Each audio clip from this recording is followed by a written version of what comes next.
Oh, we're waiting for AM. We're waiting for AM. What time is it? 1 o'clock. Okay, it's 1 o'clock. Let's start. And I think Ann's gonna be here. Okay. It was Tuesday, she couldn't come at 1. Right, and what about Chris? Chris? Oh, Chris Reed. Yeah, Okay, he's supposed to be here, okay. but let's start. He wants to attend on Zoom. Just Rosalie, as far as I knew. Nobody ever tells me yet all the details. I just know what I know and go with the flow. Hey, that's a good one. I know what I know and I go with the flow.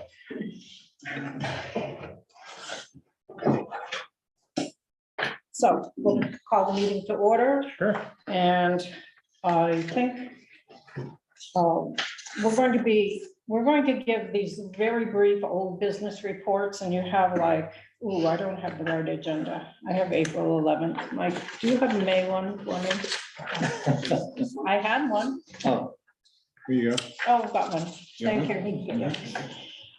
I think when we get to old business, we'll give each person 1 minute on the old business, because we really need to move on. And Allison, the liaison report, you might have 2, if you need it. How's that?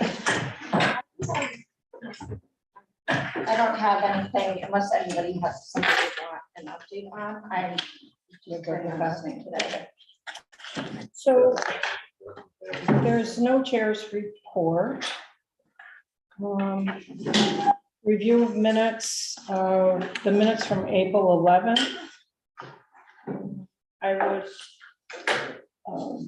entertain a motion to accept if you've read them and you, So moved. any questions? Oh, you're looking for it.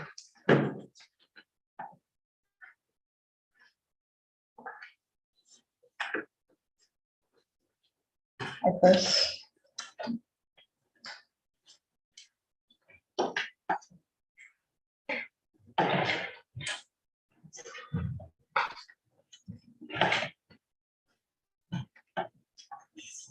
Does anyone have any questions other than Chris's story? I just sent it today, Chris, I think.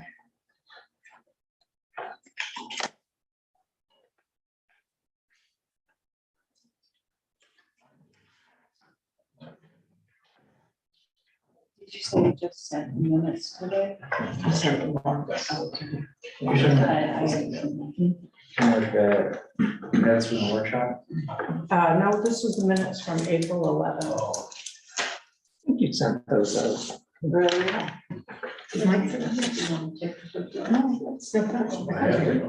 I am. Well, we can come back, we'll come back to the minutes. I think we can move on.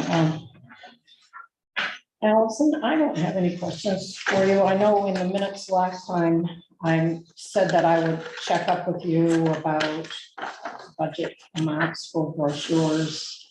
And I covered that last time. I think we had a workshop meeting and I think we covered that, but we can go over it in old business, or you can report.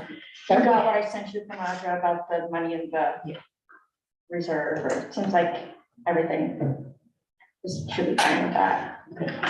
That we have about $7,000 in reserve, and we didn't get any money in the budget for, any new money in the budget for the coming fiscal year. For that reason, I mean, 7,000 is pretty much hefty. There's no other committee that has $7,000 in a reserve account. I think the reason that we put a few things in, though, just for your information, is that we were hoping to do a number of things this year. Like every year, we're hoping to do a number of things, but we actually thought with the ordinance preparation, we might like to hire a consultant to help if, you know, if we didn't have other support. And I can't remember what the other things, but we had 2 or 3 The things, signs. but then everything kind of fell apart. And I mean, I think that none of those things are off the table. There's just been what they're trying to encourage to make sure that everybody's on the same page, and when things come to the select board or get ready for voters, or the planning board, that it hasn't been just in a, like a silo on a committee, that it would be after you do a little more work, and if you decide, oh, we think that the town should hire a consultant to help us with this, then that would most likely come to the select board or go through town staff. And there's money in different parts of the budget for consultants. And then there's also, you know, select board contingency is always something that can be like pitched for use, but rather than having, you know, individual budgets for each of the committees, that's been, Okay, so, yeah. well, that's good to know, because we are going to have a brochure cost, and we're also going to have a cost for the plaque on Mount Batty Tower, so. So those- that Those was are kind of big. the walking tour, yeah, I mentioned that in my select board report last time to the select board, or my liaison report. But the set, I mean, I would think the $7,000 would be fine for that. Okay. Is it gonna anticipate it to cost more than $7,000? No. I wouldn't, yeah. No. I mean, when we looked at that, we were like, wow, I think what Audra did is she said there's Mhm. plenty of money in there for, and you'll be able to access it, and if there's stuff that goes above and beyond that, that rises to the level of the, you know, the rest of the select board being convinced that it's worth it to do something. And we'll do it. You know how that goes, I can't guarantee any of that, but, Right. I did sort of brief them on a little bit on talking about the ordinance and how there was a lack of understanding kind of the last time it was brought up, but I think we're on the right track. Thank you. Okay. Let's see, let's do the old business. We do have a chair vacancy. I need someone who will lead the June meeting. Someone who would Rhonda's assume agreed to chair. take minutes today. Say what? Rhonda's taking minutes. Thank you, Rhonda. Okay. Is there someone who would send out an agenda and be the chair for the June meeting? I know you're all new, but sometimes it's okay to jump in. Right. It went so well last time, right? Just poor Pat. Give it a shot. Want to give it a shot, please? Sure. Is that gonna be June 13th? It's gonna be chaos, but. No. This is right. Thank you, Chris. June 13th is, I don't know, It's the second Tuesday, Tuesday. it's a second Tuesday of the month. Oh, that's voting day. Oh, we did that last year though on voting day, I remember, because we came and we had our meeting and most people voted before, after. There will probably be a lack of town staff support for, I can probably help with the live stream or whatever. Oh, but okay. Just a lot of the time, the full town office staff, most of them. go Except there. our office, we're always here, so we Oh, can always perfect. help. Oh, thank you. It's always hard to change, you know, it's better to stick with your day because like changing to Yeah. today, it's Oh, like, yeah. okay. All right. Apologies, I'm in California that day. What? I'm in California that day. Oh, you are? Yeah, I'm out of town today too. You're out of town too? Hmm. Maybe we won't have a meeting in June. Maybe we'll have a workshop for the ordinance. I don't know. Well, how would that be? I mean, there were a lot in the past, there were months, you know, years past when we would skip a meeting. As long as we're working, you know, on the side. Yeah. You're not gonna be here? I was just gonna say, if you're talking an ordinance for November, if that's what we're thinking, it's probably best not to lose a month. I'm just saying that, because I think by the end of August, it won't need to go to the planning board necessarily, because it will be a standalone ordinance. So we could probably get, September would probably be the end. It won't be a standalone ordinance? No, I think it would be a standalone ordinance, yeah. Oh, That's how I wouldn't include it as part of the zoning ordinance. It would be completely different than the demolition delay piece. good thinking. Yeah, So that's why I thought we Yeah. had talked. we had talked that way. So probably September is good. So maybe June. I don't know. I'm just dealing with the planning board right now on other amendments that need to happen, and we need them to move rapidly in order to get to November. So Well, I think I'll be here. I'll be here. If it's ordinance related, I can be here to help you. Okay. And maybe you could join us on Zoom. Yeah. maybe, It's right. If you can. What's the Thirty. June, what's the date? 13th. June 13th. 13th. Okay, well, let's just leave it at June 13th then. Then we need someone to chair the meeting. I think they're. Okay, great, Martha, thank you. Yeah, it's before I quit, so I can join this. Do you have a walking tour brochure update? 1 minute. Well, it's not, I don't have an update, so it'll be even shorter. Actually, I appreciate Chris's input last time, and so I need to make changes because we wanted to eliminate that first stop. But did you have any more? Yeah, I Okay, finished good. doing the walk and I got my book. Okay, great. So then we have more to add. Okay, The only question I have is, when I am ready, and we think it should go to print, how do I pay them? We didn't really talk about that. when we had things printed in the past, they gave us a bill and we had the town tax number we gave them, so they didn't charge us tax, and they gave us a bill and we brought it to the town office, but we should let them know ahead of time that it's coming. I would let Jody know ahead of time Okay. that it's coming. We can talk, I can tell you. I should you in have touch that with number Jody. then to let them know. Yeah. Okay. Okay. When are you gonna print them? When are they gonna be printed? When? Yeah, As soon as the last updates are made, everything else is pretty much in place. And, but they have a little time it takes them to get it in the system. yeah. I was just thinking if maybe by the end of June, it would be in this year's budget rather than next year's budget, so maybe try to do it. Oh, that's a thought. The budget doesn't roll over Not necessarily. Certain things have to get, the select board has to affirmatively roll over certain accounts, so if, okay, I think we should probably just try to get it done by the end of okay, June. okay. Although I do think that one's a reserve account where we were gonna, That's in our account, right? Mhm. yeah, That's still going to remain, I believe it's a reserve account. yeah. And it's- But always good to, I agree, Make with Joe, sure. you know, to get it in the, Oh, because that, then when we're doing the budget for next year and, or when the budget committee's reviewing and they see what was spent, and it's just Mhm. sometimes easier to make a case for new spending when you. Okay. Well, If you have any Maybe we questions can on that, I can get help it you. together by the end of June. At least they could bill us. Right, right, right. Okay, great. I can help you with Jody on that if you needed help. Just, Okay. Thanks. Budget update, we don't have to do that, we just had that. So those of you who weren't at the demolition review for the St. Thomas Bell Tower demolition, the result of that, and Jeremy sent a letter to St. Thomas Episcopal Church advising them of the decision, and we voted 3-0 to determine that the structure was a contributing structure to the district, to the historic district, to the church and the district, and voted to apply the 120-day delay.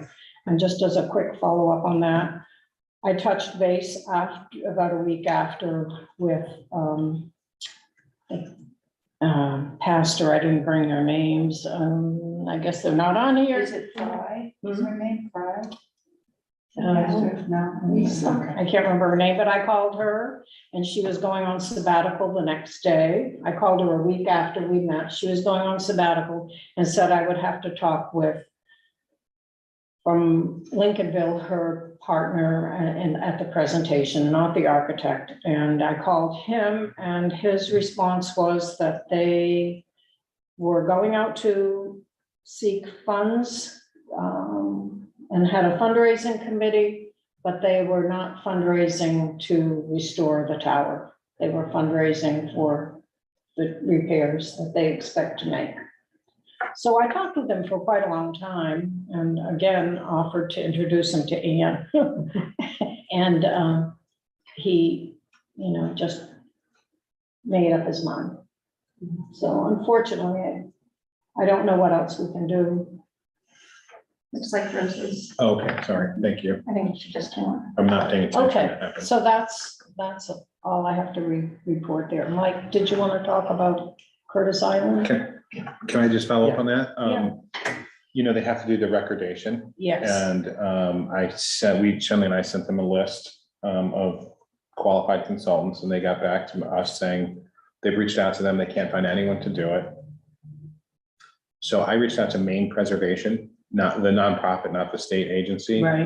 Because I had some contacts with them. They have a field service unit that assists folks. And they agreed to help the church do the recordation. So I okay, connected Chuck, the architect, with Maine Preservation. Well, that's And they're good. gonna help them with that. Mm. So What's that word that you used? recordation, recordation. that's in the ordinance when they, Remind me about that. when you do the demolition, Uh-huh.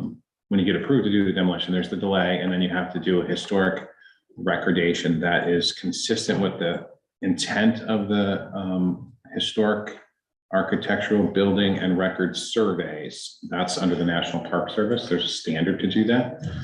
And in essence, you have to, you do like a bunch of history on the building. That, in this case, they'll probably grab it right from the surveys that were done in the past. And then, so you get a qualified consultant that looks at all the history, all the historical data and the plans for the building and just the whole historical, if you will, I'm having a Genealogy. yes, sure, perfect, of the building. We did say in that recordation with the Park Service, there's a requirement to do large format black and white photographs, archival quality.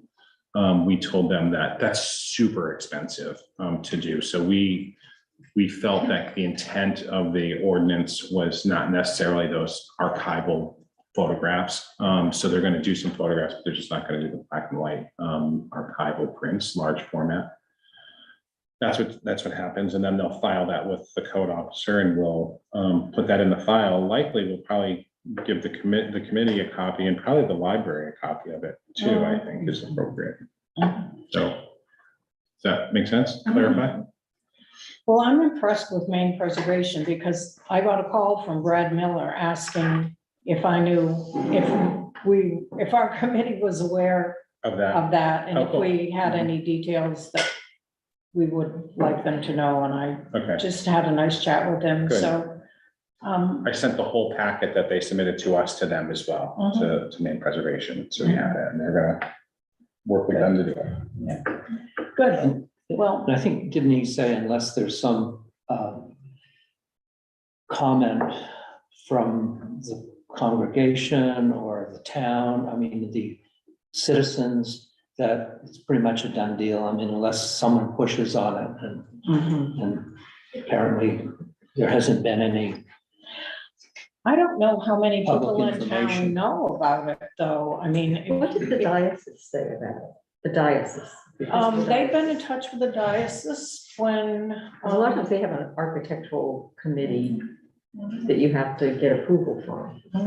Well, he told me on the phone when I talked with him, they had recently been in touch with the diocese, and the diocese they were looking for money from the diocese, so, but again, Well, they're it not gonna- wasn't for restoration. It was- No, because the Save America's Treasures grants, which would fit this, have just come back online after several years not being given. And so, there's the Sacred Places grant, which is specifically for churches. And, you can look at what they've done and see, oh, they haven't done much in New England. Let's, as a New England church apply, but also the Save America's Treasures. So there's money out there for sure. Well, right, but there has to be the will, and I mean, I would give you his number, and you could call him and say that I gave you his number, and maybe chat with him. I mean, I'm not ready to give up on it, but.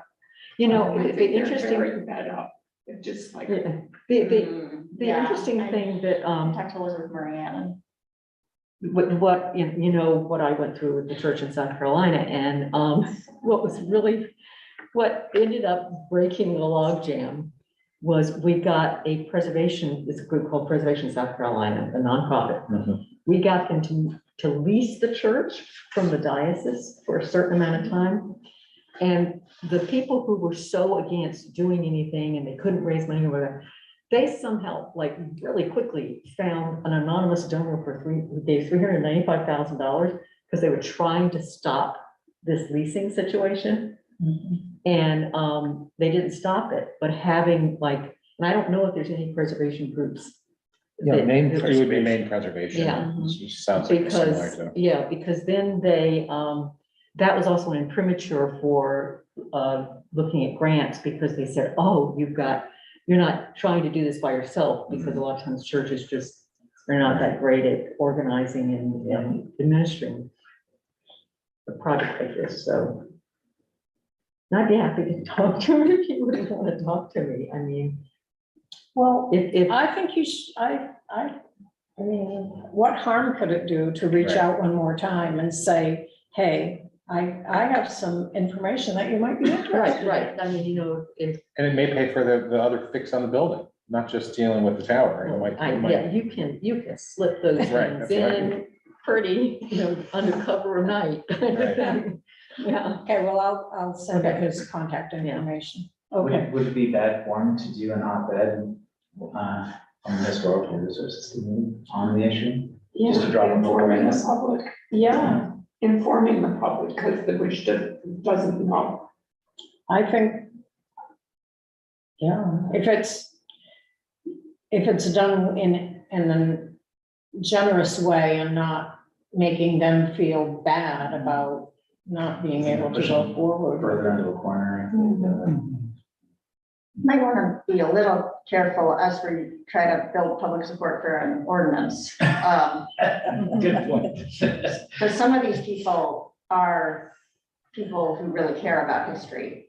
And regardless of what I think about like their decision or prioritizing, if we alienate too many history lovers. On the other hand, it does, if we're reaching out to offer assistance, to me, that's a good. Oh, yeah, I think reaching out to It them just is depends how it's great. written. Yeah, And Yeah. it's this public piece of the town, the fact that the town doesn't know, so. Could it be a call for contributions? that's what I'm thinking.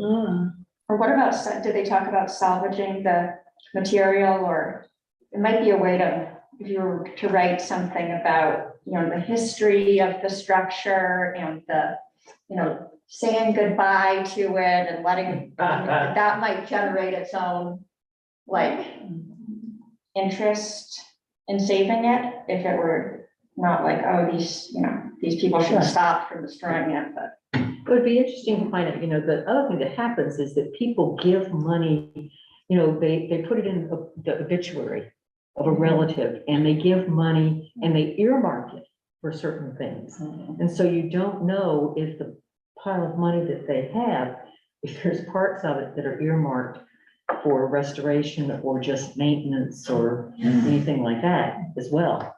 So that becomes an issue too. Well, I think we should move on because but I do think that somebody here, if you're interested in drafting a letter and then sending it, that would be fine. I think if you wanted it to come from the whole committee, we'd have to meet and discuss it. But if it's you and you just want to write an individual letter for yourself, that would be fine too. And That might be better. to whom, the letter? To like a letter to the editor kind of thing. Could it have sign-ons with people who wanted to sign on? Is there anything fishy about that? You just, you know. No, not as individuals, Pass it as around. Individuals, it's but almost- maybe not from the committee. It's almost better, I feel like, if people see names and Yeah. rather than just a committee that's Yeah. useless. I agree. Start to go find. Okay, Yeah. so anything else? For old business, that's all I saw from the minutes and the actions we needed to take. But I think we should just say, did you have a chance to look at last month's minutes? Can we approve the minutes for last month? Do I have a motion? Motion. Second, okay. All those in favor? Aye. Aye, thanks. Okay, so, Just a quick thing on. oh, Curtis Island, I forgot, So, sorry, Mike. The town, and I probably said this last time, but the town has put $55,000 to replace the roof and all the trim work and everything. So it's in the town budget. It looks like if the town budget passes, that will be released and ready to go. So the plan is to get that done this summer. It has a temporary fix that has weathered these recent winds, so that's good news. I'm doing a lot of work to kind of form like a foundation to help the town fund all the work that needs to be done. And I'm not ready to announce anything yet, but there'll be information coming out about that. Working with Audra and Several. Philip Conklin, who's with the Island Institute, or used to be. He worked a lot with the library in Rockport. And he's kind of counsel to us or help to us in thinking about how to go about raising money. So. I'd love to hear about Negro Island history if you get any more. Oh, there's a lot, yeah. I'll better call you. Okay, Okay, and I wrote an article, I haven't published it yet, but on the history of the fog bells in Camden. And, oh, and there are three of them. One's down at Public Landing. There's a real old one somewhere in the world that was on the island, and another one that was on the island that's similar to the one that's down on the Public Landing. And so I've been kind of tracing those and trying to figure out where they are. And anyway, I wrote a little article about it, with some pictures. stay tuned. Stay tuned, or look in the paper. Okay, thank you, Mike. And so our purpose today is to bring our thoughts together, and I think I sent everybody the minutes of our last meeting, and of course, we were all over the place. So I'm hoping today that maybe Jeremy and Shenley will have ideas, and that somehow we can come up with all of our scattered ideas and at least get assignments or something, some direction to work on, so that we know where we're going, what we need to do, and get started.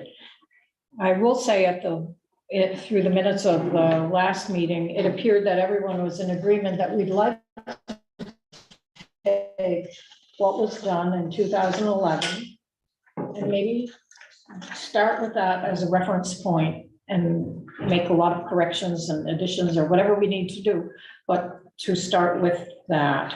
And the other big idea that I came away with from everyone is that we needed to start with the positive reasons for doing this.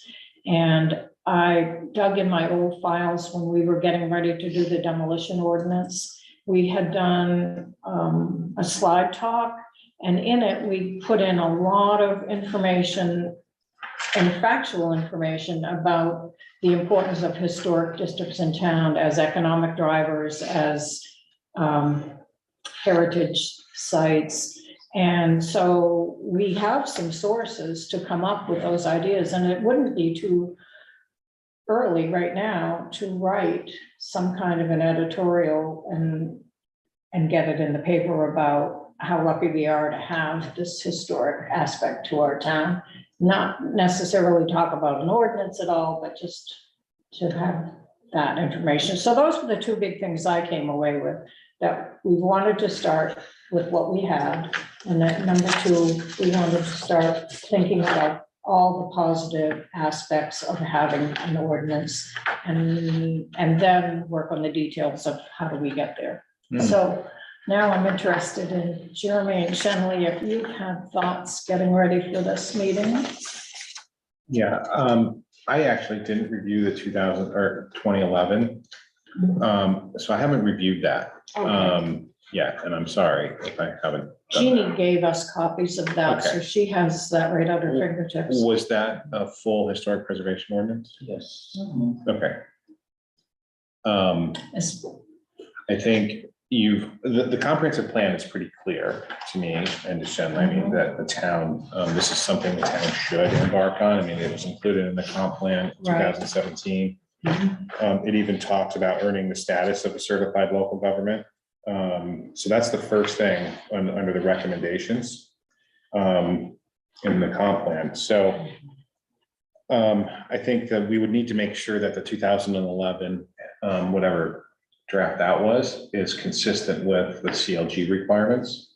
Because the goal is to become a CLG, I think. And if that's the case, you want to make sure that ordinance is consistent with that. And I don't know, I haven't reviewed that 2011 one yet to make sure it is consistent.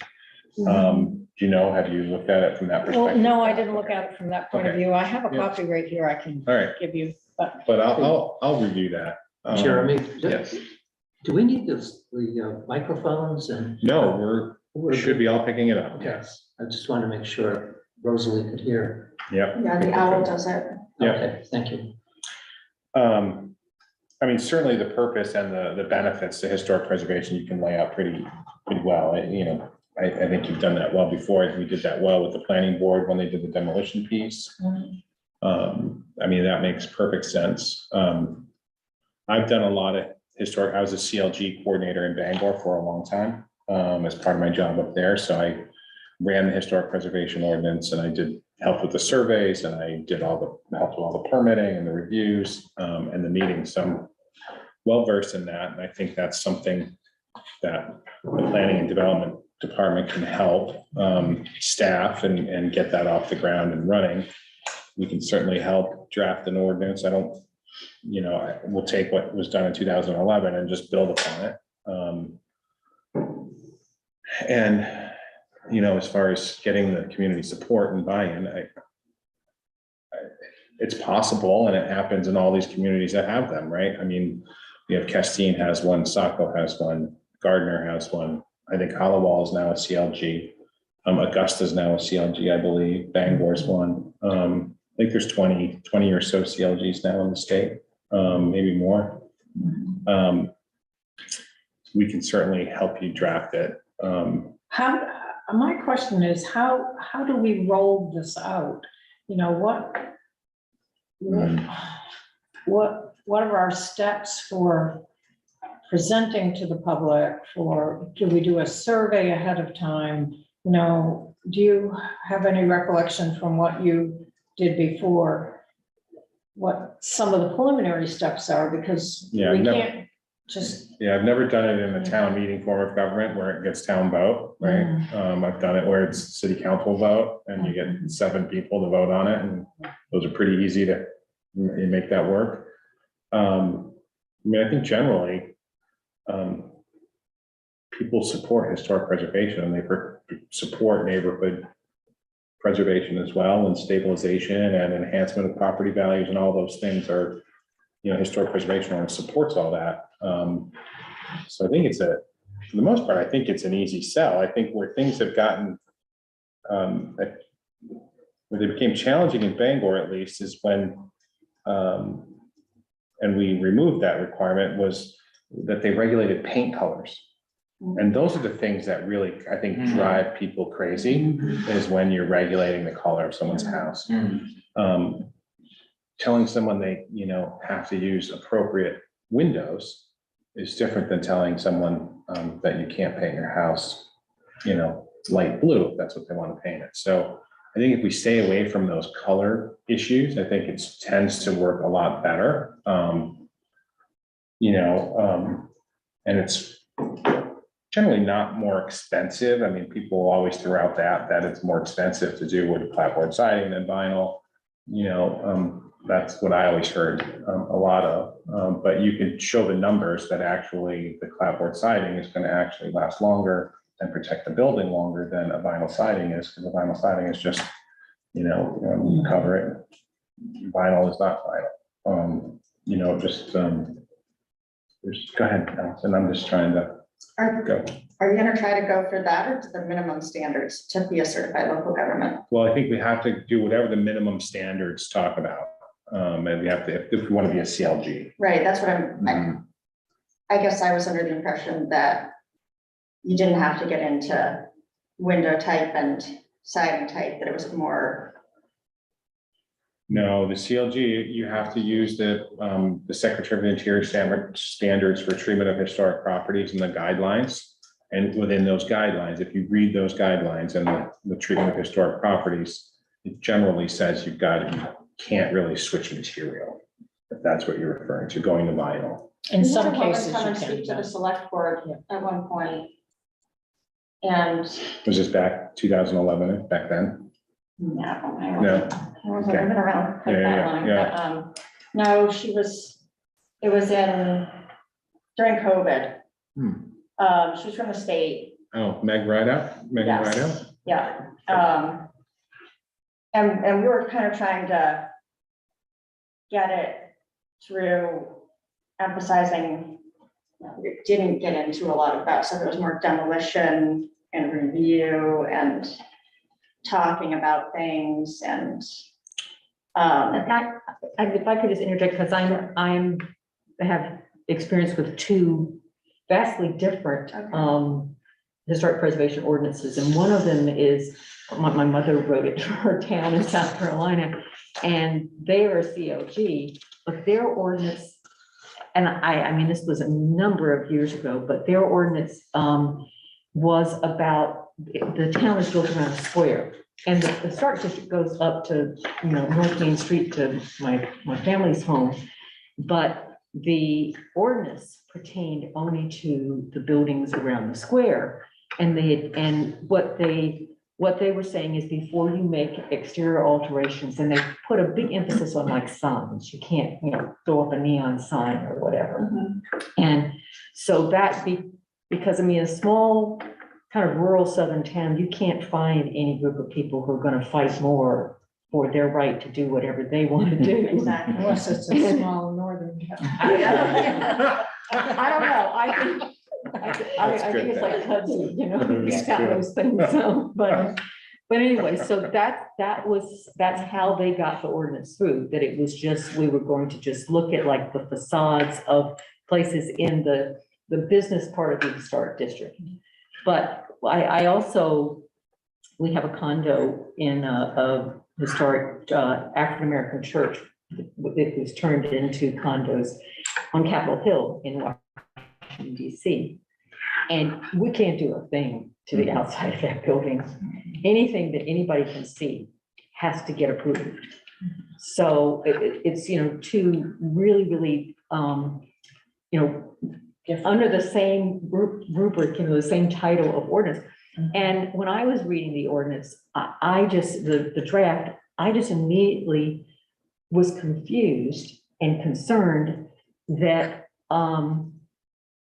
were you going to tell people who live in the Chestnut Street Historic District and the High Street Historic District, were you going to tell them what they could do with their houses, even though they weren't individually listed?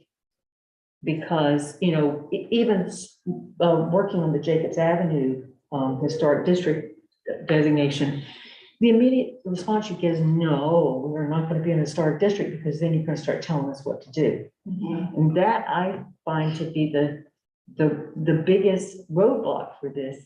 So whether or not there's an idea to do, within the guidelines of what the COG says, to do a toned down historic ordinance, like put your toe in and get people used to that and go, oh, it wasn't as bad as I thought it was going to be. Exactly. And then, Or maybe the other side of that would be to ask for what we really want and then compromise afterwards. I'm less for that, because I think that gives the scent of, we know what they want. If we give an inch, they're gonna just keep pushing for this other. It was there was some of that before, so it was almost like this is kind of everybody catching their breath after a decade and feeling like it might be safe to bring this up again. I've always felt, just sort of as a resident, that like, why isn't Camden doing more to protect these properties? But it's always been about complete demolition, like just the shock that, hold on, there's nothing to stop you from completely demolishing, like, you know, that building right there, or, so I think when you start to get into like that, they have to have divided light on the windows, and that's where you lose, like I talked to Meg Barclay a bit, one time, she used to be the chair of the Historic Resources Committee and she's an architect, and she was kind of lost on the window stuff for her even. I mean, and this is a woman who's very, you know, very much appreciative of, you know, historical everything and very knowledgeable. And so there's nothing that just requires review, Well, I but think- then doesn't allow for demolition, or so that we could keep things from being demolished before we regulate type of siding, or. I think the struggle with the CLG piece, if you want to do the CLG piece, it does say that you have to use the most current version of the interior standards for treatment of historic properties. And how do they define historic properties? Oh, I'd have to go to the CFR on that. That was just I thought it in just said there. that we had to have an ordinance, we had to have a review board. We Right, had to, isn't there some room for discussing all of these criteria without having it be a hammer, like you have to listen to But the, because there's also a differentiation between an individual listing yes, and a that's, Right. registry. right. Well, then, why can't there then be some kind of stipulation that if you're in the historic district, you know, we're not going to regulate every little thing you do to your house. However, you do have to come before a committee and justify the changes you want to make. And the committee, I don't know how you do this without having a list of what it is, you know, that you're going to review on, but every case is different. I mean, a lot of houses on Chestnut Street or High Street could be altered and have some exterior differences without destroying the district. And so I don't know, how do you Yeah, get a certificate of whatever Appropriateness. appropriateness, although they rejected that word in the last go around. They didn't like the appropriateness certificate of authenticity or whatever. that was the planning board though, didn't this all go to the planning board before? That was before I was here, Yeah, so yeah. 2011. That was like 2011. the new construction, Yeah. because that's the That was- thing. Yeah. What That was Alice Lowry on and the John lab- Schultz and all that. Yeah. The new construction going in a historic district, Okay. they would also come before the committee. So how do you get people to relax and say, I have a decent committee, they are going to review my request, and it will be compromised. I mean, we will be, I don't. Can you take a tiered approach where perhaps you have the most milquetoast basic requirements to meet CLG, but then you have a next tier up, which would be maybe tied to the plaques, where it should have this status in town, you meet this higher level of historical preservation, and then a commercial standard that is different from residential. Is that all kind of baked into the CLG, or is that something that? This is where it gets tough, because the commission, right, this would not be a committee at that point, it would become a historic preservation commission. And the commission has standards and review criteria that they need to review a project under, and it has to be, you know, they actually have to be able to read the criteria and make a decision based on that approval criteria. Mhm. And so it gets really wonky when it's, you know, we're trying to be so free Yeah, and Free-flowing. accepting, and, you know, that's where it gets really hard, especially when you're in an ordinance, right? And if you're in a certified local government, or an ordinance that's consistent with the certified local government piece, then that's the Secretary of Interior's standards get involved. And that's where everything's laid out in great detail. Is there a commercial versus residential? No. at least? No, I mean, within the Secretary of Interior standards, there are sections on commercial properties and others, but I just don't know how I mean, I get where you're going, and I agree that it's probably a good approach, but having it be a CLG at that point isn't really doable, I don't think. you need the Because criteria. you need the criteria if you want to be a CLG.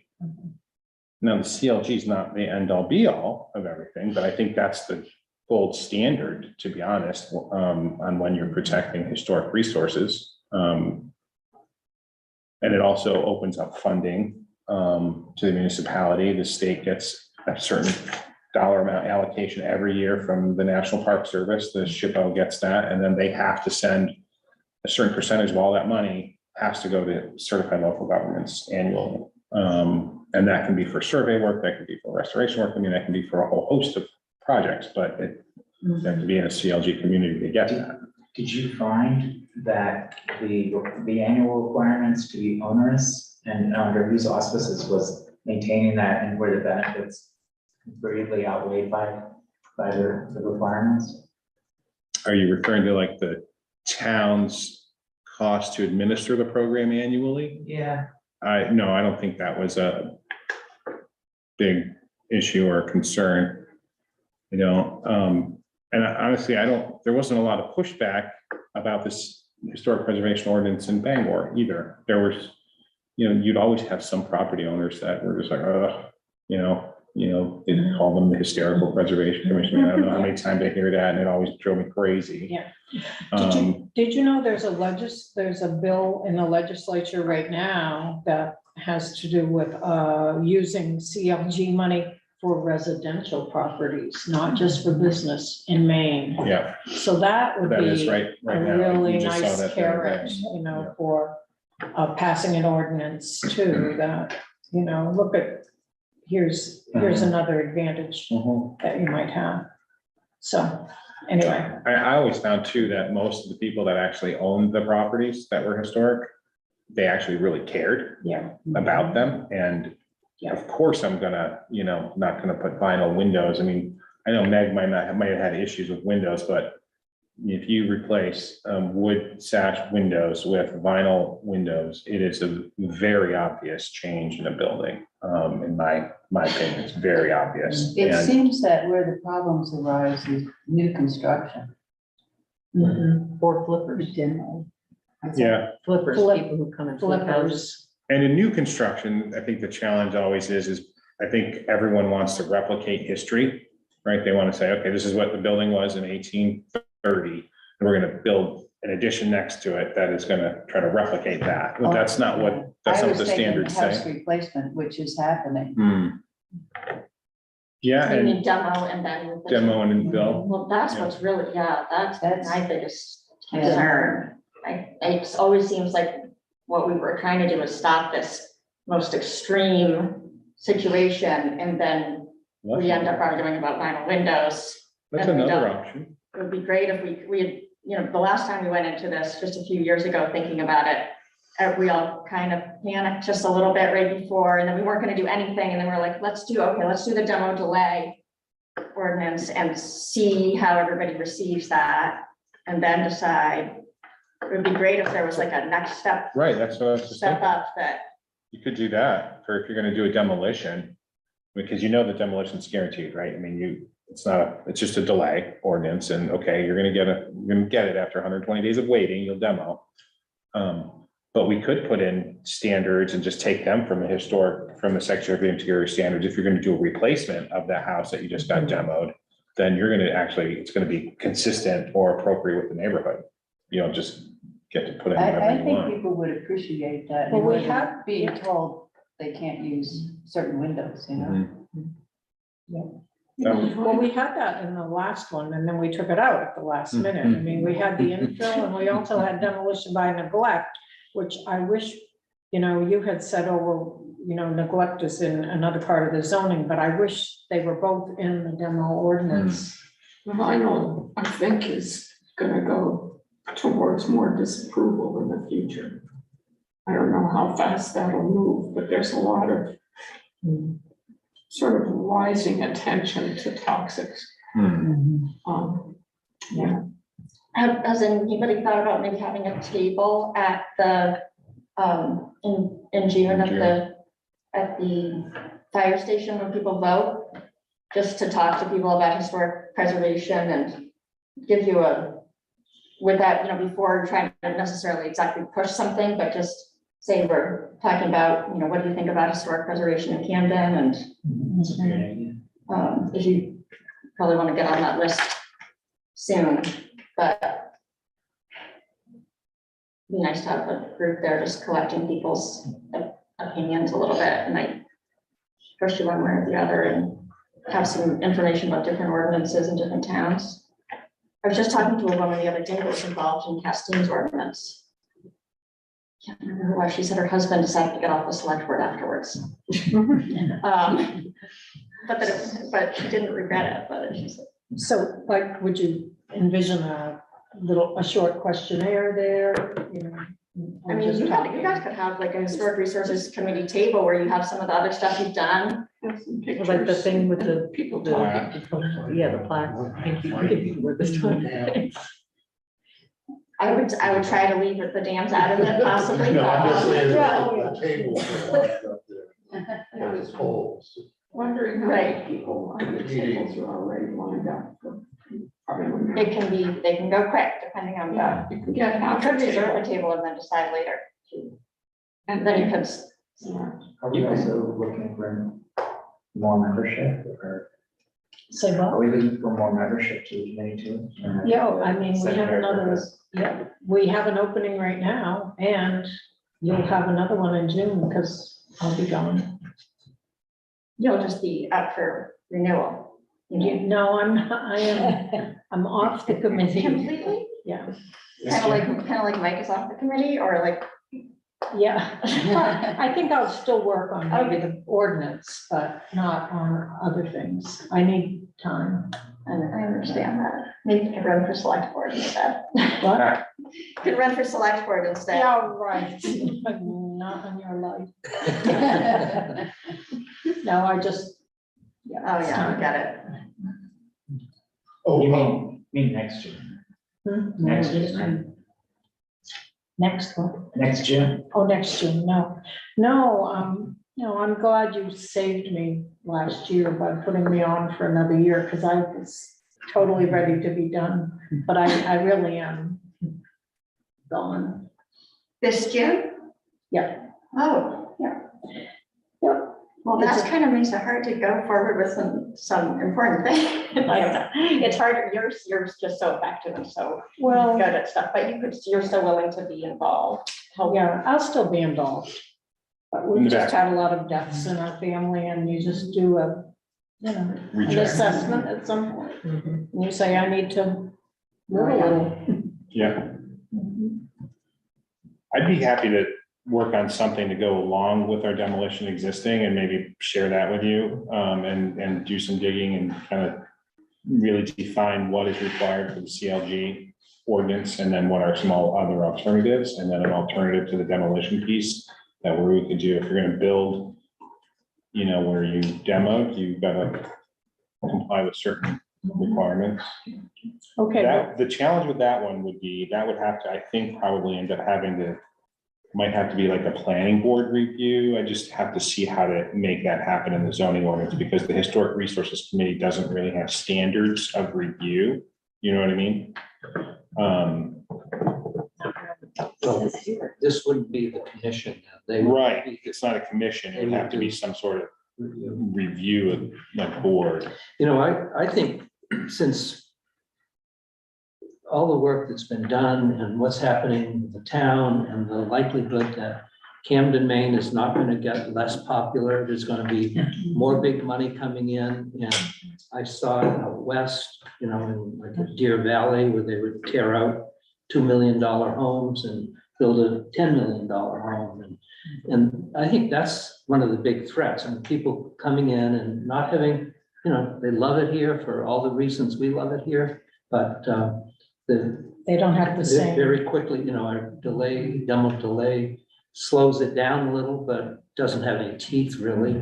I really think you need to go for taking that, the 11th, 2011, just use that as kind of a guide, but not go for just a minimal increase. I think it's time to put an ordinance down that is going to have some teeth in it and do the best you can in softening it and softening the language in some places that, could be a little softer. You But mean- something that certainly meets the CLG requirements. I think now's the time to do it. And if you don't do it now, you're gonna be saying, oh, here's another one. And we've got another house that someone wants to tear down, or an infill that's gonna have nothing to do with, and that's, with what's around it.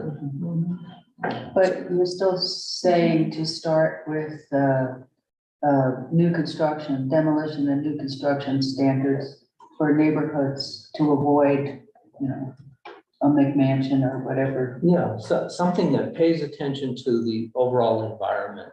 And I know there's language in there and maybe it gets hard to, may get hard to manage, or nothing's gonna be simple to manage in this when you're telling people that they can't do what they may have started wanting to do. But people need to know early on too, before they get down the road and invested a lot of money.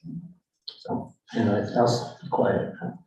I think we really need to have a better understanding of the different places. Should just take other towns in Maine that have one, find one that's, you know, the most reasonable or the leastest possibly of the other towns in Maine, and just say, you know, let's do what they did. Do any of these towns, like, does Castine have a?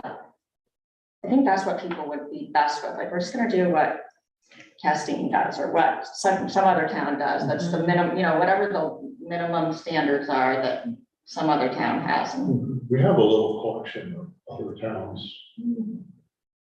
I'm surprised it's not as Bangor, Yorktown. One thing, this letter to St. Thomas, if that could somehow be written so that it subtly increases or introduces the idea that there's a preservation ordinance in the makings, and to see how it all works together. Well, they may move to do a lot of work right now. Excuse me. They may move to reach out to the diocese and do a lot of work right now, right? Yeah, Before something happens. yeah. It's my gut, tell me. I mean, most of this, Allison, I think like York and Castine, they're all CLGs, so their ordinance is gonna have the secretarial treatment of historic properties in there.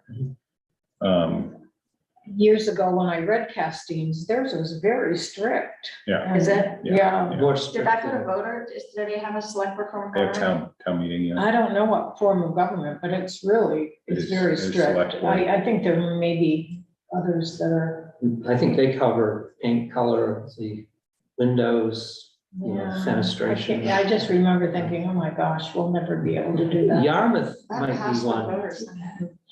Yarmouth might be one that has a, Yeah, But they're it kind of seemed crazy close when I was about reviewing. history in Castine, so They are. I'm not surprised it passed. It's funny though, this woman told me it was just torturous. It was just like her husband felt like everybody hated, like half the town hated him, and but then we look back and we're like, oh, that's good, you know, and it's just, we have to remember that everything is gonna be painful Yeah, when you do it, and it's gonna feel like half the town's against you. even and how though it's not. many buildings are in there, in our historic district? You know, off the top of your yeah, head? I have I mean, that. compared to like every property in town, right? I mean, if you think of, if I live out on Mullinon Road, I'm not in, right? I'm not in the district. Doesn't really impact me, but what I really care about is the character of our town and what our town's gonna continue to look like. And then knowing it's not gonna impact them, it's not gonna impact anyone on Cobb Hill Road, you know, and just like, We discussed last time of just using the village as a space to work within. that's the way to start it. That's what I was gonna ask, is there any by percentage of town that you have to, has to fall under the historical preservation? No. So Not let's, aware. I have, Camden has about 2,800 homes, 500 vacant lots. This was back in 2018, I think. Mhm. 1,300 homes are 75 years old, and 3 historic districts, 17 properties on the National Register of Historic Places. And then it names the demolitions that we'd had in the last couple of years. But somewhere in here, sorry, do have the number of houses. I think it was in the letter that Mike wrote to the, you wrote a letter to the select board, Mike, and in it you had the number of houses in the historic district. Of course, I can't find it, but And I think what we talked about last week, that Rhonda we have the historic overlay maps that can show the historic districts. What if you said the center of town and 1 mile out or something? Is there any district like that, or is there any other regrouping other than the historic districts? I don't think so. But does the Other than- CRG require that all historic districts be Yeah, treated this that's way? something I don't know. That's That's the the question. village concept could not include the houses that we might have more trouble with, you know, so just be the downtown area. I think the intent we had was to go for all of the historic districts, all of the downtown, and then those that were mentioned that have historic, national historic register. As individuals. So there are 63 in High Street District, 90 homes in Chestnut Street, and 23 in the Great Fire Historic District. 29, sorry, 29. In addition to these 182 buildings, there are 5 buildings not within a historic district, but on the National Register, 4 historic schooners, and But that 192, whatever it is, buildings, not. They're not contributing? Not residents. Are they contributing structures or does that differentiate? there are a few that aren't contributing, Okay. but not many. Most of them in the 2 districts are Are contributing, contributing structures. generally speaking, when you say. Just, I know you know Chestnut Street really well. I do. There are a few non-contributing, but mostly contributing. Yes, yes. But it's really a small number in comparison to all the town, all the properties in town. And then, Back when we talked about existing buildings in the whole town that were older than a certain date, but We, we just We missed can't do it. that. we built a database, getting a start with the GIS department, gave us a list of all the residences. Actually, it might have been buildings, could have included businesses too, but built before 1940. And we started there and then added our research information to the houses we've worked on. So we have that, it's in the spreadsheet. Yeah, But we're not going. I think that's really when you get, that really opens a can of worms when you start talking about every building that's 50 years or older, or, you know, built before a certain date, because then all of a sudden everyone's like, well, it's me, it's my property, it's everyone's property at that point, almost. Well, if you apply the economic driver and the heritage tourism as your primary reasons for this, that can limit the jurisdiction Yes. of this ordinance, Right, because. you're talking right downtown. Yeah, I And mean, the certainly, feeder certainly streets. for the intention on St. Thomas's, we want them to be a part of the economic driver argument. But we just don't tell them the other, that they're not using it for this, so, yeah. Mhm. But because it is true that people are coming to see the houses too. But it's the character of the town and the history of the town, that's what heritage tourism is about. And so that, you know, you could have a good argument for limiting, for limiting the area that this historic ordinance covers. So I can have some conversation with Megan at the State Historic Preservation Office to just talk to her about this a little more. Kind of what our options are within the CLG program. How robust does it really have to be? Can we limit it? You know, to not the entire, all the historic districts? Well, I'd like to have it. I know. The historic. Part of me thinks, I mean, if you want to get there, I think you do what Mike says, and you go for it. Or about the windows inside and stuff, or how they, at what what level you go standards for. and how, if there's any, that's where I think people, it's like, gets it into a different category a little bit for people, if there's a way to soften that. The other thing I was wondering, I participated in some kind of a webinar, maybe you were there too, Jeremy, I can't remember. It was, for the topic, it was put on by the state and the Maine Historic Preservation Office, about climate change and how to deal with kind of the conflict between the need to the desire to protect historic properties while also adapting to climate change and what that means along the coast, and when those things come into conflict, and how, I know that there's a part of our ordinance, like the floodplain ordinance exempting historic properties, and it's just like, some things you really, I would hate to have this be a reason for Camden not to do sort of the right thing in some ways, like historic or not, it's not good to build more things underwater. And like, if we could ask maybe about that and how to marry those two issues. Like the Conservation Commission has been talking about the need to establish setbacks from more streams and increase the base flood elevation, distance, and all of that. I mean, we do have some properties that are falling apart into oceans and rivers, and if we're gonna save them, we might want to do it in a different way than we have right now, with ladders falling off all the time. Well, somewhere in here, I had an article from before about those kinds of issues, with climate changing and historic, but I can't find it. But here's Castine's historic preservation ordinance. I didn't really review it, but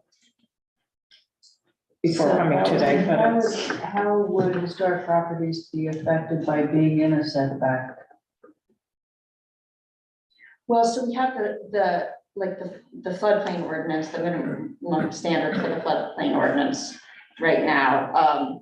And they say, they talk about like renovations, and at what point you have to bring a property into compliance with the floodplain ordinance. So that's things like, propane tanks anchored, or propane tanks above the base flood elevation, things like that. And so when it's, I think, probably fairly difficult right now to keep track of when you've hit that major renovation versus, and I would surmise that the town hasn't done the greatest job keeping track of when you triggered. Well, Like over the years, so say you've got something that's like, something like the American Boathouse, if that hadn't all been redone, and somebody says, okay, well, now you're gonna do, based on this renovation, this renovation, this renovation. Right, now it's in Says that danger, now you're at 50%, this constitutes a major renovation and needs to be brought into compliance with the floodplain ordinance, which that's like breakaway walls and things like that, and raising the elevation of the building. I think we could add one word into our floodplain ordinance to fix that, and that would be brain cramping. Just one word. Just one word, yeah. No, No, well, we don't, it's not, I just was on the tip of my tongue, I'm totally having a brain cramp, I'm sorry. But we don't carry that number from project to project, right? But some ordinances do. cumulative. What's that? Cumulative. Yeah. That's all we need is cumulative, because right now, we're dealing with this on a property downtown. I'm not gonna say exactly which one, because they haven't submitted any plans yet. But they know they're in the flood zone. And they're gonna come in for a project, and they're gonna permit it, and they're gonna do the work. And they're gonna come back into here later on. It's not gonna be in the same year. At some point, they're gonna come in and do some more improvements. And total of those projects would probably trigger the cumulative impact, that dollar amount, 50% or more of the fair market value of that building. And our ordinance does not use cumulative. It doesn't. We ran this by, we tried very hard. So some towns do cumulative. Ours does not have cumulative in there. And not even the new model ordinance doesn't say cumulative from the state. But that's a one change I would like to make, is just adding cumulative, one word in the ordinance. But there is some language somewhere that exempts historic. Yes, there is. There is, and that's in the building code too, exempt And historic. historically built things at sea level. You know, Yeah, it's like sometimes we're gonna save our beach or we're gonna save a building or. Would the one word be in the definitions? what's that? Would the one word be in the definition? It's not in the definition. I wish it was. That was the intent of it. In other spaces, that's what they applied. Most communities don't use cumulative impact because that was the easiest way for the feds to force the states, to force the municipalities to do floodplain management. That's how it started. The feds realized there's no way they're gonna be able to get permits for every project in a flood zone across the country. And then they said, states, it's now your job. And the state said, well, we're not gonna go to that little town in northern Maine that you were talking about earlier, right? I don't know what town that is. It might be us. It's probably more like Caribou or something. No. And then the states then came in and said, well, we can't do it. We got to force this mandate that the municipalities do floodplain management. And then if they came up with a model ordinance that says it was going to be cumulative for every town, I mean, it was never going to pass anywhere. But some towns do cumulative. They have cumulative tracking sheets even that go on the property file for each property in the flood zone, so that every time a permit's issued, you can fill in what the assessed value is, the cost of the project, and you can just carry it out over time. And once they hit a threshold, you say, I know your project's only costing you $10,000 right now, but you actually tripped the limit. Now you got to bring the whole thing up to standard. That's the challenge. Until then, we literally have propane tanks floating around. in Yeah, those parking propane lots. tanks shouldn't be, none of those ever get permits, and that's a problem. I don't even know what ones you're talking about, but I can think of it. Yeah, Anyway, okay. yeah. And people shouldn't store docks and floats in the flood zone either. Like in the winter time, they pull them out, they generally just set them there in flood zone. That happens all the time. And what those become buoyant, right? When the flood happens, and then they leave and damage other things. And then or they're just head stuck in down. the trash rack at Medina Lake, and then they start linking them. Yeah, Jeremy, Yes. one other thing for me is future historic districts. Hmm. Like, you know, this committee has talked about Elm Street and actually got down the road pretty far on that. One that jumps out at me is Mountain Street. It's really very crisp and neat of old houses, and people like it like that. That's a potential.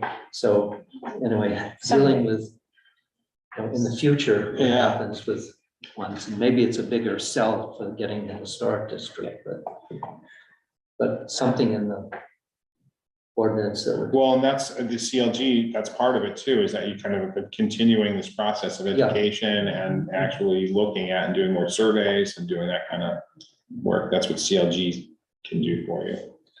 And Castine has their archaeological sites in their historic ordinance, and I Yeah. think we should have that as well, as long as we're talking about it. Yeah, So I think Castine, when you read it, it doesn't seem too bad, but it refers to the design manual, to use the design manual, which isn't in here. And that's when you see how restrictive it is. Yeah. So when you just look at their plan, you don't think of it as really tight and restrictive. But then when you look at the second manual, which I don't have with me, then they have very stringent things, but I think it's worth looking at. Generally. and Mike, you mentioned Yarmouth, and I remember looking at Yarmouth back when we did the demolition delay. Yarmouth was starting, they were doing something at that point, and I don't remember where they went, so Yeah, I'll look at there You know, too. they got in trouble for something, and then they went back and had to revise their Right. ordinance. I can't Yeah. remember the issue though. but when I looked at it again a few months ago, and it seemed like, ooh, that one fits pretty well. You know, it's kind of a similar kind of community in a way. Yeah, Mhm. So it might be one Good to one look to at. look at. and York might be one to look at too, I think. Yeah. Well, we should probably say what each of us might do before the next meeting, you know. I'm just sitting here thinking, oh, well, I could do this part. Maybe if somebody else could look at that and someone else could look at that, maybe we could come back together. does anything come to the top of anyone's mind that they feel that they would like to look into? I'll review one of these town, preservation ordinances and create a report from that. If you think Yarmouth or York is a good one. Do you want to look Do you want me to send them to you guys? Want me to send them out to you all and you guys have copies of stuff and I'll give you some If you copies of the have them, that'd be CLG. I'll get you copies of like the CLG manual. And just you all have the same information and then the committee can take it from there. And do what the committee wants to do in terms of which ordinance they want to go with or review. Okay. Does that help? I could look at the CLG. Do we all Manually, have yeah, I'm just, I'm copies going of for the the next 2 weeks. Department of the Interior's Yeah, but- guidelines? for- And I know I won't have any time for the next 2 weeks, but. I don't have a printed copy. They're all available on the, Yeah. on the. Yeah, I was on their gonna say, website, yeah. The CLG. And see how it pertains Yeah. to. Sure. historical- Yeah. What the restrictions. are. Yeah. So Ann's gonna look hard at the CLG. And I have all the little brochures from that too, that everybody wanted. Little brochures of, Put out by the Park Service. Department of the Interior explaining painting and roofing Yeah. and all that. Mhm. The historic preservation briefs or whatever. so Chris, would you like to look at Yarmouth and York, or just one of I'll them? take York. York, okay. I'm interested.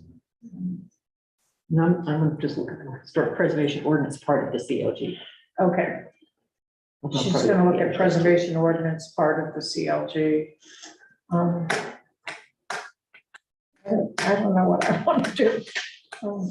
Jeremy, June's what almost are you here. going to do, Jeremy? June's almost here. I know. If you don't do anything. I think I'm gonna write an And I think she should do a editorial. big blowout thing. Yeah. You know, it's your parting gift. You know what, I could look at any information that I thought was relevant from the former 2011.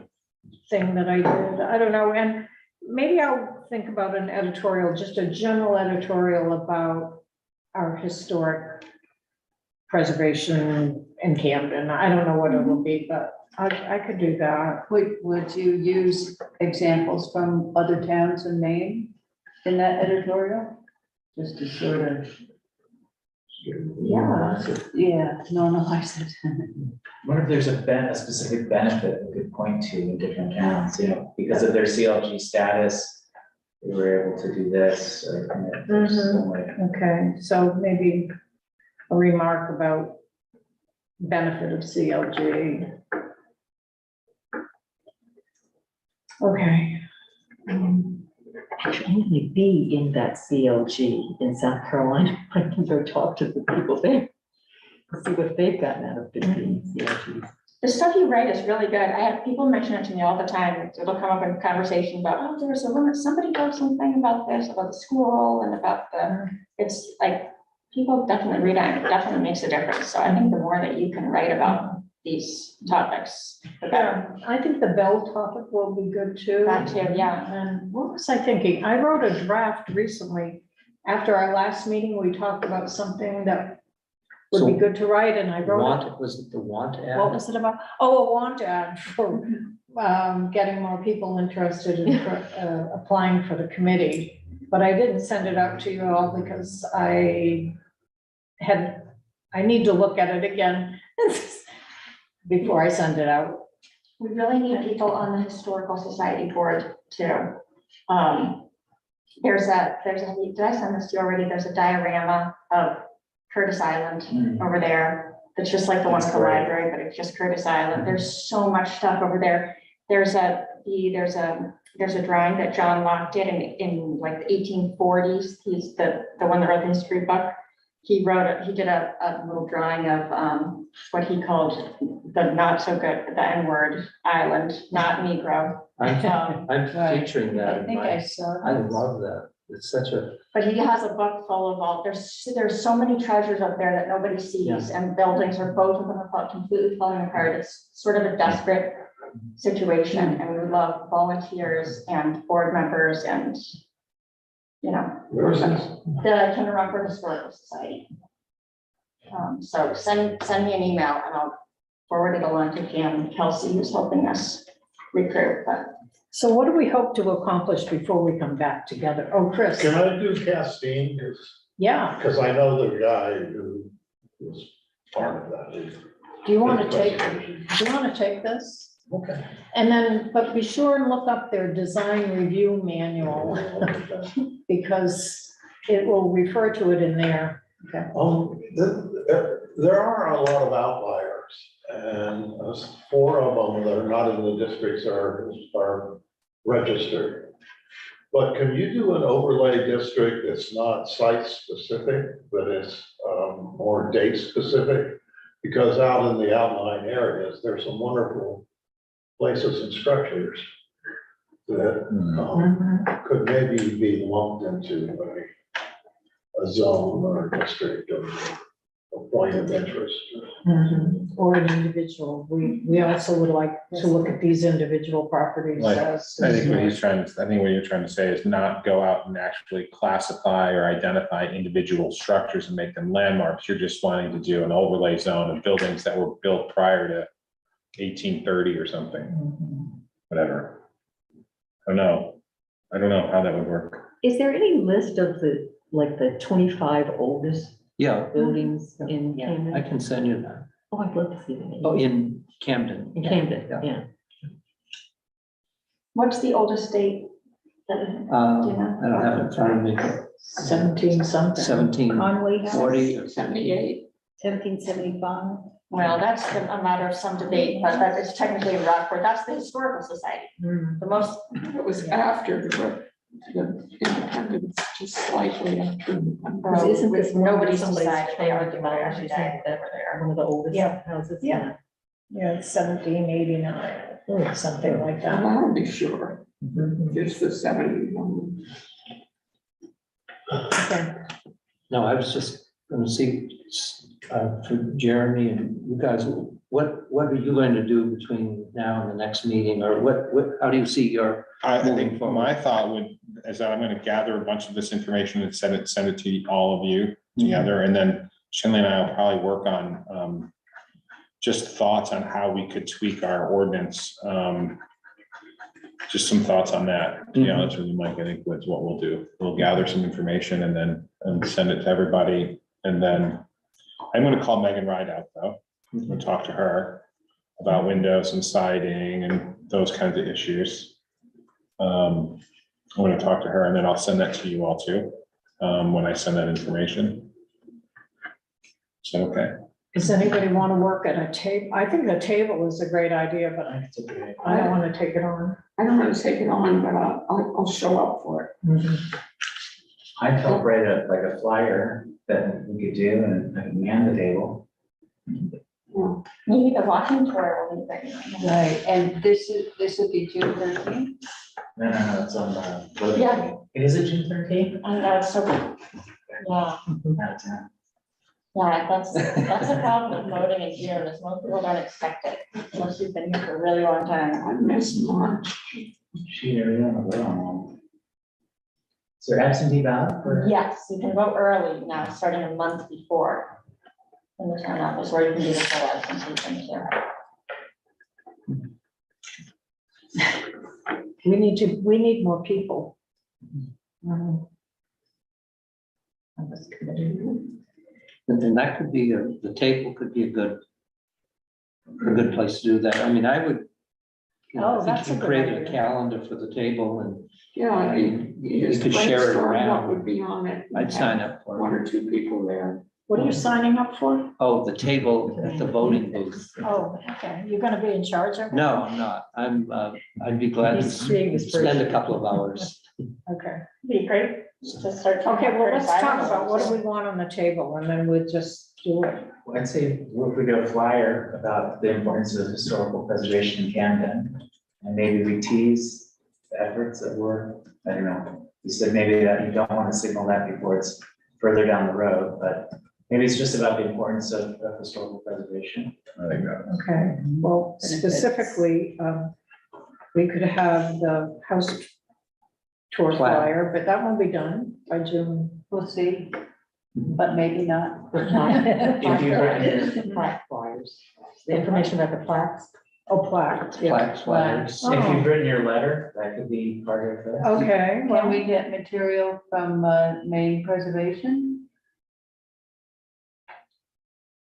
They have, I mean, I wonder if you could just get some of those historic preservation briefs and just as examples of what homeowners can get.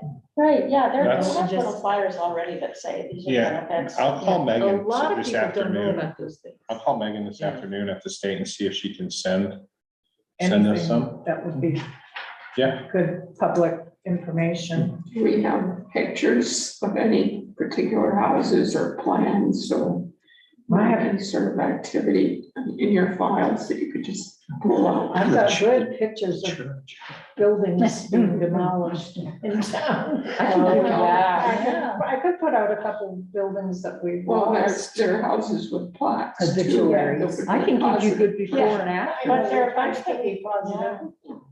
I can give you good before and afters of our house, because we Oh. went from aluminum siding that was covering the, I Oh. mean, they had torn all the decorative items That off. would be great. And now we haven't put all of them back, Pearl but Street. yeah, And Pearl Street was our ideal street when we were studying for the land use. Yeah. ordinance committee. but we have ones that really show. the Before and difference. after, Yeah, that would be great, yeah. before and after. Before and after done right. which property you on? 36. Don't tell me. Okay, well, if you guys will get all this stuff to me. What, Mike's shaking his head. Who's gonna lead it? Chris, you signed up for that, didn't you? Except you're not gonna be here. Well, He's not When are gonna you be. Plan We is all get happening. stuff together. When are you gonna be away? Leave on the 5th, back on the 14th. I leave this Friday and I won't be back till the 21st or of August. August. No, 21st of May, so I'm gone for about 10 days.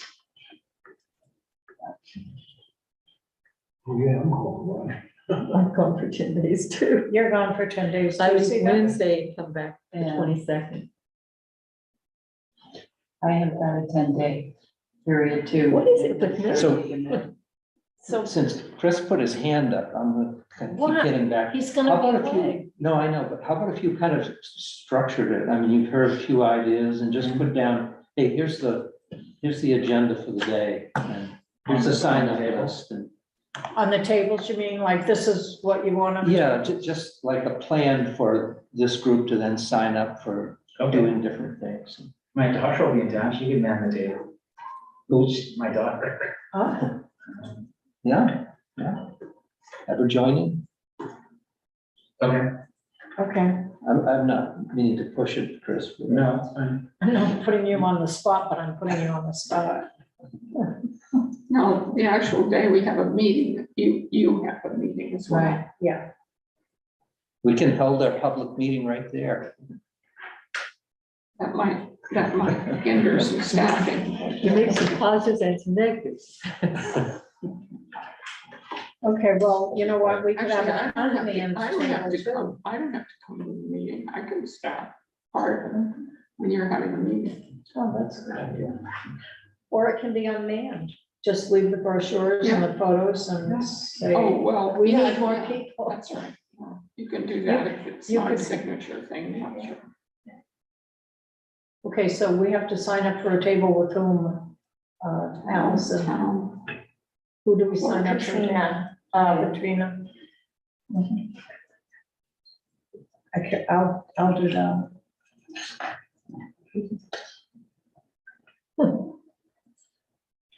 Well, it seems like we're still gathering information. And sometime we've got to start putting on paper what we want in this ordinance. So I think by June, the next meeting, everyone will have reviewed, right, the town's 2011 Mhm. model that we were using. And everyone will have Yarmouths, Yorks, Castines. And some folks would kind of do a little, deeper dive on those specific ordinances, but everyone will have a chance to read them. And I think then you need to make the decision. What are we gonna do? Like what Mike's saying, do you go for it or you don't, or you do something that is, almost to what you want, and hopefully you can try to bring more people on. But at some point, I think you have to make a decision. Mhm. Okay, this is what the ordinance says, and this is what we want to bring to voters. And if it gets voted down, it does. And then there will be some lessons learned on it if it gets voted down.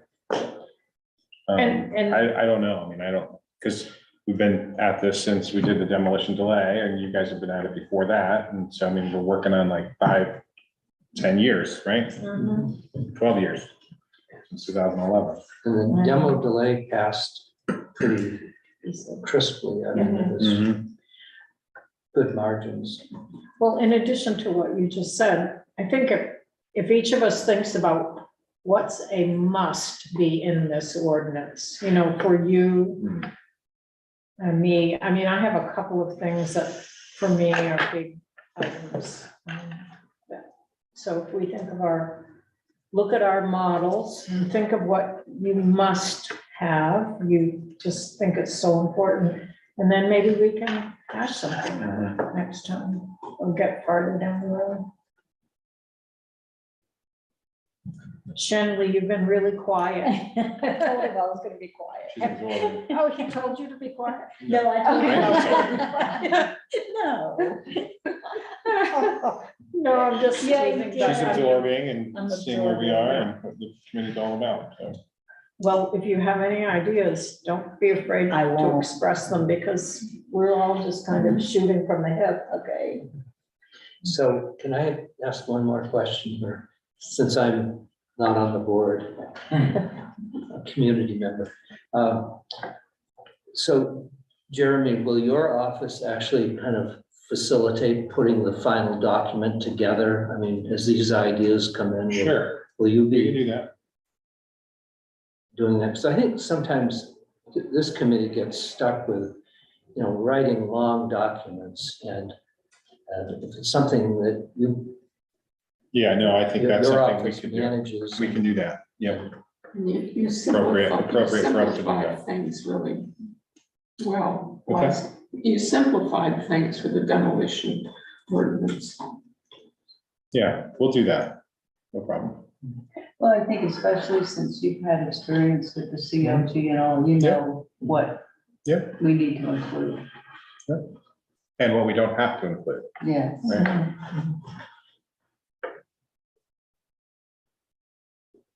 Can we talk about the commission versus committee distinction for a second? So as part of the CLG, there has to be a commission. Does that just mean that this committee needs to meet some requirements to become a commission, or is it a wholly different entity? Yeah, so it would need to become a commission. And then the CLG and the Park Service have certain standards of what a commission is and who can be on a commission. It gets a little wonky sometimes when, you know, the commission is full of lay people that have great interests in historic preservation, but don't have like background in it. Like me? Right, like most everyone, right? Like all of us Right. started. except Chris. So, and if that's the case, there is a provision that, and in Bangor, we didn't have, for a period of time, we didn't have anyone that was qualified person under the Park Services standards. So we had a consultant that served as a consultant to the commission and would guide them through some of the harder, more difficult reviews. And that is allowed under the provisions of the CLG ordinance. So I'm hopeful that we can find someone in town to be on the commission that meets the standards. It's hard to do sometimes. It's fine. Well, I think Chris has credentials as, you know, to meet the standards. And then I Sure. think many of us have just learned on the job. Yeah, Ann's been through yeah. a number of historic preservation I activities. have the heritage tourism professional experience, but I don't have heritage tourism. Oh, you That's, yeah, that was my profession, so, Wow. yeah, but I don't think that counts. Right, I don't think so. Yeah. But once you become a commission that's actually reviewing projects, a board or something, an entity that reviews project and standards, that's when you become the commission and you're no longer a committee. So The big bucks. Yeah. yeah, I expect it would just transition in the town, that the committee would become a commission and the committee would go away, is how I would envision it.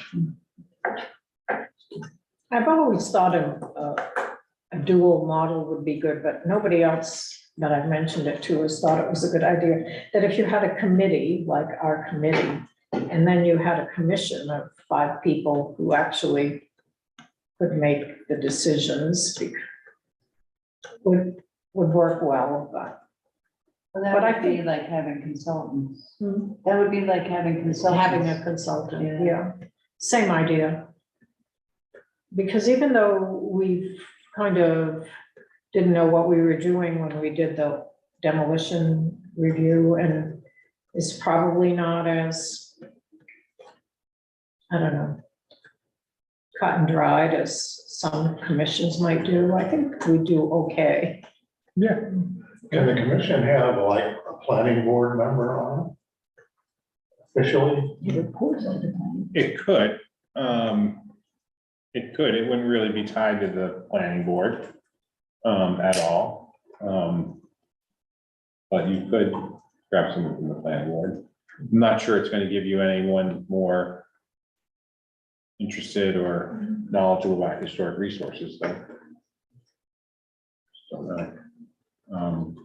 I don't think anyone on the board, I mean, I think everyone on the board, planning board, values historic resources and properties, right? And understands the significance of them, but I would think Christo Rowe is probably the one that would, just my knowledge of them would be a logical one.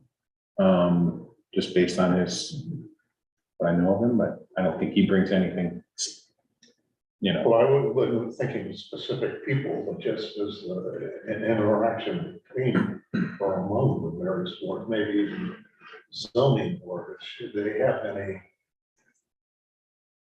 liaison connection to it? Because you started getting a change of use. Yeah, the Shenley was just pointing out that there's a piece in the comp plan about commission overseeing town projects impacting historic overlay map. Commission would report to the planning board as well as perform the following functions. It looks like just to update them on what the historic resource committee is doing or the commission's doing. Can we do something with the acoustics? Maybe put a sheet over it. Yeah, this room is the subject of much debate and how to make it better. And It's been debated for. if you have a plan for how to make 40 years, acoustics better, I'm sure. So the We mostly just commission, shout at each other until Jeremy can talk louder. Yes, sorry. I could see this committee and the commission kind of overlapping, that this committee has 2 or 3 members on it, and then there are 2 or 3 others. I don't know. I mean, an Yeah. ideal would be great when just one big group, but the commission doesn't have to be that large. Is it 3 to 5 people, I think?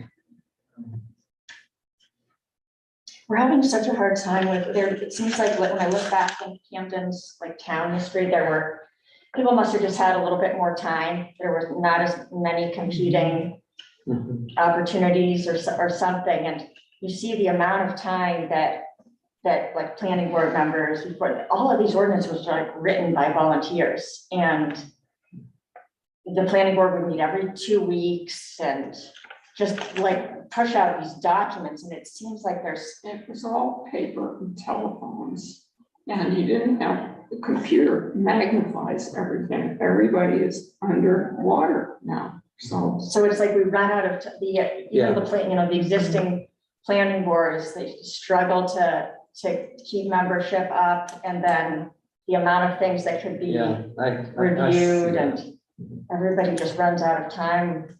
So ideally, you're saying, and I guess I understand that too, this committee would serve both functions. Yeah, Yeah, I mean, because if you look at the role of the CLG in the CLG manual, it talks about working toward the continuing education of citizens within this jurisdiction regarding historic preservation Okay. issues and concerns. And they kind of line up with what you're doing currently. It's adding that one more layer of being a review body over projects. But it is really hard. I mean, ideally, we really do need some planning board overlap and some other board overlap, because it's amazing you get to, remember when we went to the planning board that time and there was just no awareness of what it was like. They're really, really qualified in a lot of other areas, but it takes a long time to learn this stuff. And And because of the way it all works is, you know, right, we have elections here in June coming up, and then we got them in November. So like the board outside of projects, like either subdivision or site plan, they're into short-term housing, short-term rentals, like that's their issue, and the housing is a big one. So that's gonna take up all the time until November, other than any projects that come before them to be reviewed. That, and then complying with the housing bill that was passed last year in Augusta, those are the two issues that they're gonna deal with right now. And it'll just take up all that time, pretty much. And that's with Shenley and I feeding them a lot of everything that they need to include in this stuff, so. Yeah, a lot. And we're down a member there, and our zoning board of appeals is down, I think, 2 members. So I agree totally with Allison, it's hard to get people to sit on these committees or on these boards, but they're needed. I mean, this is the way that how government works. So, okay, Yeah, well, thank you. Practice, everyone. Thank you, everyone. thanks, Allison. Yep. Is this yours, Allison? Oh, yeah. You need those. Yes, ma'am. So the leave something. only other thing I just thought of is that I haven't heard back from the state park about the plaque yet, but the more I thought about it, it takes a while to get approvals in Augusta, so I'm not worried about it. But Mike and I have decided that we think that on a rock would be better than on a post up there, so. Yeah. I'm gonna get back in touch with Sunshine at the state park and just tell her, you know, our thinking has changed a little bit about that. And what have you heard from Augusta? I love that, that's great. Yeah. Like Mount Batty and. Mount Batty, yeah, I'm sorry, talking about Mount Batty and Yeah, bring. very, sorry. Yeah, that one is good. But anyway, well, there already is one on Mount Batty. Right. So, Yes. Does anybody have anything else? We're here to do whatever you guys, you know, what the committee wants to do. We're here to help move it forward, so we'll do that. Well, I think some good ideas came out today. I thinking a little differently than I was before, so that's good. Okay, I'm gonna shut the meeting down. Is that all right? At least on YouTube.